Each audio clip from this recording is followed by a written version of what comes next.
जय जगन्नाथ।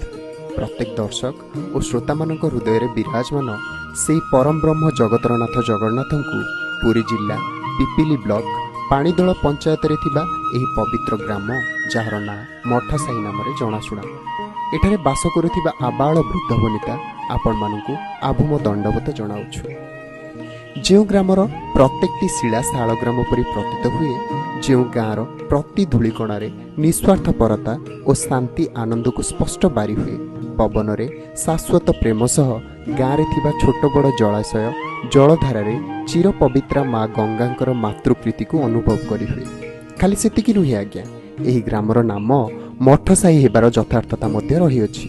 एही ग्रामर सम्माननीय पुरुखा विज्ञ व्यक्ति मानक मतरे एही स्थान अत्यंत पवित्र स्थान, कारण एही भूमि रे अनेक साधु सन्यासींकर अखंड पवित्र पाद पड़िथिबारु और अनेक साधुंकर समागम होइथिबारु एहार नाम मठसाई रही अछि।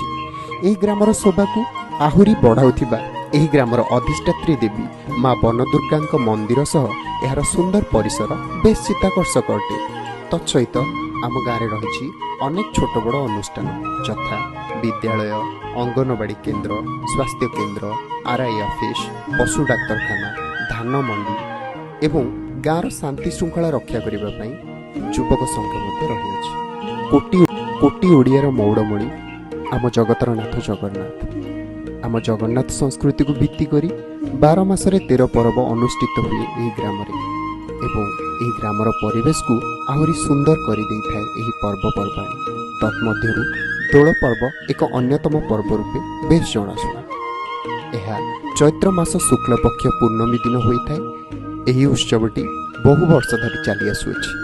जेमिति लागे गाँवर प्रत्येक लोक यही दिनटी को उत्साहर सह चाहि रही थांती। यात्रा आसिले प्रति घरे एक खुशीर लहरी खेलीगला परि अनुभव हुए। गाँवर बाहर रही चाकरी करुथिबा समस्त व्यक्ति घर को आसी थांती। घरे रही अनेक नुआ पुराणा मुहंक सह समय बितेबार एक सुंदर अवसर जेमिति दोल पर्व। एही पर्व पाई एक पूर्व प्रस्तुति होइथाए। ग्रामर देवी माँ बनदुर्गांक मंदिर सह दोल रखिबा स्थान, प्रत्येक दोल सह ग्रामर समस्त ठाकुर ठाकुराणी को पारंपरिक रीति साजसज्जा करा जाई दोल विमान रे विराजमान कराई बाजा, बाण, आकाशवादी, खोल, झांझ, कीर्तन एवं अत्याधुनिक आलोक तोरण सह मेलन पड़िया को अणा जाइथाए। एही उत्सव रे छोट बड़ मीना बजार सह अनेक सुस्वादु खाद्य द्रव्यर अस्थायी दुकान लगी थाए। 3 दिन व्यापी चली एही उत्सवर शेष में समस्त देवी देवता को उचित सम्मान और मर्यादा देवा सह